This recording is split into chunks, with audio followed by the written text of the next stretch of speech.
जनता विश्वास करेगी या नहीं मैं नहीं जानती, लेकिन विवेक श्रीवास्तव सवाल जरूर पूछ रही है जनता। राजकुमार गुप्ता यूट्यूब पर पूछ रहे हैं, इंडियन स्टेट से लड़ने की सोच रखने वाले नेता किस न्याय पथ पर चलेंगे। विजय बहादुर सिंह भी पूछ रहे हैं, कल्पना कर लेने भर से कांग्रेस क्या आगे बढ़ जाएगी।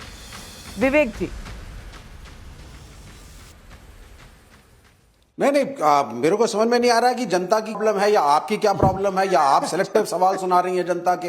एक पार्टी है, उसका एक रेजोल्यूशन है, वो एक रास्ते पे चलने की कोशिश कर रहे हैं, तो इसमें ये इतना ज्यादा उफ इफ एंड बट्स एंड उफ ये सब आई डोंट अंडरस्टैंड। उन्होंने एक रेजोल्यूशन निकाला है, बहुत अच्छी बात है। सरदार पटेल कांग्रेस की लेगेसी है, नेहरू कांग्रेस की लेगेसी है, अंबेडकर कांग्रेस की लेगेसी है। भारत रत्न से कहीं ऊपर है ये नेता। बार बार पूछा जाता है अंबेडकर को भारत रत्न कब और क्यों, सरदार पटेल को भारत रत्न कब और क्यों। ये भारत रत्न के लिए नहीं लड़े थे आजादी के लिए। भारत रत्न से कहीं ऊंचा कद है सरदार पटेल का। और सुन लीजिए, जो लोग ये डिवाइड एंड रूल करते हैं सरदार पटेल वर्सेस नेहरू में, ये इतिहास को पढ़ लें कि जब ये देश आजाद हुआ था तो एक युवा प्रधानमंत्री की जरूरत थी और पंडित जवाहरलाल नेहरू की उम्र 50s में थी, जबकि सरदार पटेल 74-73 के थे और हालत बहुत बुरी थी, सेहत बहुत खराब थी। और इसलिए सरदार पटेल जी ने, हालांकि वो चुने जा रहे थे, स्वेच्छा के साथ पंडित जवाहरलाल नेहरू को भारत का प्रधानमंत्री बनने में सहायक बने। ये इतिहास है। तो इसको डाउन करने के लिए ये जो दिखाया जाता है Patel versus Nehru and all this, ये चलने वाली बात नहीं है। आपके कोई हीरोज हैं नहीं बीजेपी के, आपका देश की आजादी में कोई कंट्रीब्यूशन नहीं। कभी भगत सिंह को आप भगवा पगड़ी पहना देते हैं, कभी आप सुभाष चंद्र बोस को ले आते हैं, जैसे बाटी जी कह रहे थे। सुभाष चंद्र बोस की ऑल इंडिया फॉरवर्ड ब्लॉक तो लेफ्ट फ्रंट का पार्ट है आज। The party started by Subhash Chandra Bose. आप कहां पर हैं? सावरकर का जो ड्यूअल रूल था सबने देखा। जिस हिंदू महासभा का दफ्तर आज बिरला मंदिर के पास है, उसी के नीचे गांधी को गोली मारी गई और वहीं पे थे वो लोग गोडसे जैसे। ये सब जानते हैं। आज भी हिंदू महासभा का दफ्तर है, जाके देख लीजिए। आपने जो इतिहास पढ़ाया उस पर शहजाद जी तो कुछ कहना चाहते हैं। मुझे लगता है तहसीन पूनावाला को भी ऑब्जेक्शन है। तहसीन भाई, क्या ऑब्जेक्शन है? काउंटर।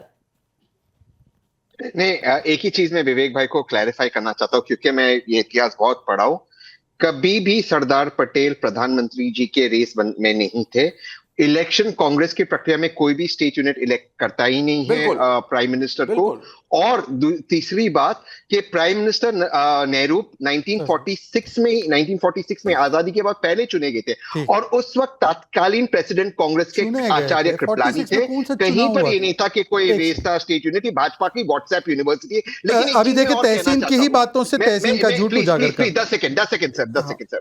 लेकिन मैं कहना चाहता हूं, जिन लोगों ने, ये विवेक ने बिल्कुल सही कहा, जिन लोगों ने गांधी को मारा, गोडसे और आप्टे, वो लोग का वो 5th अटेम्प्ट था महात्मा गांधी के ऊपर। और ये बात बिल्कुल सही है कि आरएसएस के लोगों ने मिठाई बांटी थी और आरएसएस के प्रति एक एक करके बहुत सारा इकट्ठा हो गया। मुझे जवाब देने का अवसर दीजिए। चलिए जवाब दीजिए शहजाद। मुझे लगता है तहसीन और विवेक ने आज सुपारी ले रखी है कांग्रेस की। तहसीन ने बोला 5th अटेम्प्ट था, तो नेहरू जी की सरकार कर क्या रही थी? 5 अटेम्प्ट करने दे दिया। सुनिए ना आप सर, बीच में नहीं सर, ऐसे नहीं हो सकता। जी मैं उसका जवाब दे देता हूं। 1946 में आपके दादा थे, आपके और मेरे दादा। तहसीन, दिस इज नॉट राइट। 1946 में नेहरू जी पहली बार ब्रिटिश क्राउन के नीचे प्रधानमंत्री बने, तो कौन से चुनाव होकर बने थे? यही तो हम कह रहे कि थोपा गया। तीसरी बात अब सुन लीजिए। अब इन्होंने क्या बोला कि गांधी, आंबेडकर, पटेल ये कांग्रेस के आइकॉन है। ये विवेक जी, वाह विवेक जी, आपने नेहरू जी को आइकॉन माना। जो आपकी पहली सरकार थी नंबूद्रीपाद की, उसको डिसमिस, पहली चुनी हुई कम्युनिस्ट सरकार को डिसमिस करने का महापाप आंबेडकर जी के खिलाफ जाकर किया 1959 में नेहरू जी ने। अब नेहरू जी के गुणगान कर रहे, ठीक है करो। दूसरी बात ये बोलते हैं नेताजी हमारे थे, नेताजी आपके थे, तो ये कर्तव्य पथ पर। सर मैंने आपके बीच में नहीं, सर 20 सेकेंड, ओनली 20 सेकेंड। कर्तव्य पथ जिसको राजपथ बोलते थे सर, मैंने आपके बीच में नहीं बोला। विवेक जी, डिबेट खराब हो जाएगी, ऐसे मत कीजिए। बहुत सारे पॉइंट्स का जवाब देना है मुझे। मैंने आपके बीच में नहीं बोला। कर्तव्य पथ पर इतने वर्षों तक जॉर्ज की मूर्ति ऐसी खड़ी थी, कम्युनिस्ट क्या कर रहे थे? हम आए तब हमने नेताजी की मूर्ति लगाई। तीसरी बात सुनिए ना, एक एक करके मुझे बोलने दीजिए। पटेल जी की एक ही तो विचारधारा थी, वन इंडिया, और वन इंडिया के खिलाफ आज स्टेटमेंट दिया जा रहा है, उस पर कुछ बोला नहीं। और आंबेडकर जी पर लास्ट, आंबेडकर जी ने कभी मुस्लिम आरक्षण दो ये बोला था क्या? आंबेडकर जी सामाजिक न्याय और संविधान के पुरोधा थे। सामाजिक न्याय और संविधान को साथ क्या रहा है? वक्फ का बिल। और उसके खिलाफ तुष्टिकरण पथ पर कौन है? कांग्रेस, समाजवादी और लेफ्ट। और ये लोग जो है वो बिल्कुल नहीं न्याय कह रहा। पथ पर है। गलत बिल्कुल, कह रहे हो। और एकता बिल्कुल की गलत बात कह कर रहे हो, रहे हैं बिल्कुल गलत ये कह रहे हो, सरदार technically गलत पटेल कह की रहे हो। राह पर चलने का प्रॉमिस करते हुए। सवाल बहुत सारे हैं, लेकिन नरेश चंद्र शुक्ल का यूट्यूब पर सवाल है, कांग्रेस के अधिवेशन में श्रीनिवास बीवी ने वेस्ट इंडिया से लड़ने की बात बोली है, ये कैसे भारत जोड़ा है? और राहुल गांधी वहां बैठे हुए हैं, उन्होंने कुछ नहीं कहा।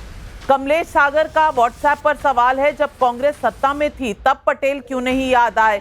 ब्रिजभूषण त्यागी व्हाट्सएप पर पूछ रहे हैं, राजकुमार भाटी जी ये क्यों नहीं समझते कि कांग्रेस को ज्यादा डिफेंड करने के चक्कर में समाजवादी पार्टी की लुटिया भी डूब सकती है? अब राजकुमार भाटी जी, आपके शुभचिंतक बहुत है। नहीं, अब हमें पता है ये किस तरह के शुभचिंतक है। ये केवल हमारे कांग्रेस के बीच में डंडा डालना चाहते हैं, लेकिन ये डंडा डलेगा नहीं। ये जो कह रहे हैं कि उसे बचाव करने में, मैंने कांग्रेस का कोई बचाव नहीं किया, मैंने केवल तथ्य बताए। जो फैक्ट है वो बताना चाहिए हमें, फैक्ट पर रहना चाहिए। जब ये हमारे बीजेपी के मित्र गलत फैक्ट पेश करते हैं, गलत बातें रखते हैं, तो उनका खंडन करना, उनकी सच्चाई बताना जरूरी हो जाता है। अच्छा, ये तो इनकी, तो देखिए भारतीय जनता पार्टी जिस संगठन से आती है, आरएसएस से निकल के, आरएसएस की तो ये कार्यशैली रही है कि झूठ बोलो, बार बार बोलो। जब बार बार बोलते हैं तो झूठ सच जैसा लगने लगता है। अपनी बात पर डटे रहो, लोगों को गुमराह करते रहो, लोगों को कभी ये बताओ कभी वो बताओ।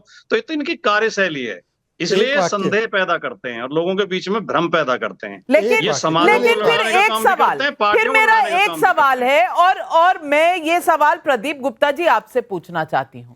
अगर राहुल गांधी कह रहे हैं कि हमें मुसलमानों के लिए खड़े होना चाहिए, हमें ओबीसी के लिए खड़े होना चाहिए, तो मुसलमानों की बात जब आई, वक्फ बिल जब पास हो रहा था, राहुल गांधी बोले नहीं।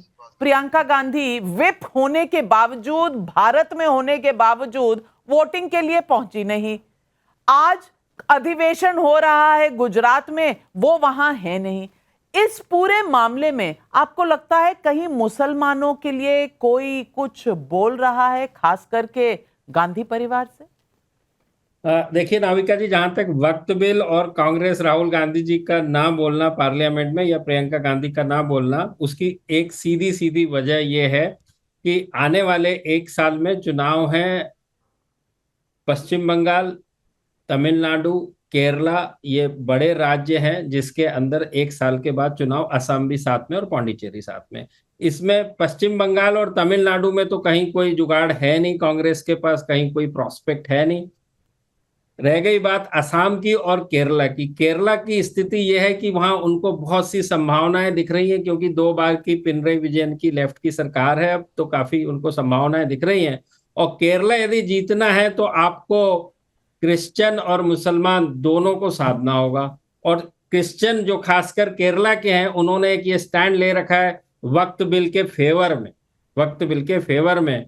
तो वो कम से कम कांग्रेस आज की डेट में ये जोखिम बिल्कुल नहीं लेना चाहती डायरेक्टली, खासकर जब राहुल और प्रियंका दोनों का डायरेक्ट नाता रहा है केरला से। और अब जो उनको संभावनाएं, जो सबसे ज्यादा संभावनाएं कांग्रेस पार्टी यदि देख पा रही है, तो वो केवल और केवल केरला में देख पा रही है। इसकी वजह से उनके कुछ भी बोलना वक्त बिल के खिलाफ और उस तरह से ओपनली उन्होंने उससे बचाव किया है। वो एक प्योरली राजनीतिक स्टैंड है। जहां तक प्रियंका गांधी CWC में नहीं उपस्थित है, वो एक शायद उनका पर्सनल विषय है, जो कि कांग्रेस पार्टी ने क्लियर किया है, वो अब्रॉड है और छुट्टी पे है। ये एक अलग बात है कि कांग्रेस के जो सर्वे सर्वा या प्रियंका गांधी या राहुल गांधी है, वो अमूमन या ज्यादा करके देखा गया है काफी विदेश दौरे पे रहते हैं, जिसका कि उनको लगातार खामियाजा भुगतना पड़ा है। जैसे मैंने कहा ना कि आपके प्रतिद्वंदी यदि सामने इतने मजबूत हैं, तो आपको बोलते ना, एक रेसलिंग रिंग के अंदर जाने के समय उसके इर्द गिर्द तो मैच करना पड़ेगा ना भाई, उसके बिना कैसे काम चलेगा। और उसी के नतीजन आप ये देख पाते हैं कि कांग्रेस एक के बाद एक कई चुनाव हार चुकी है। एक आध 2 चुनाव में जीत जरूर हुई है, कर्नाटका में और तेलंगाना में, बाकी तो सब हार ही हार हुई है।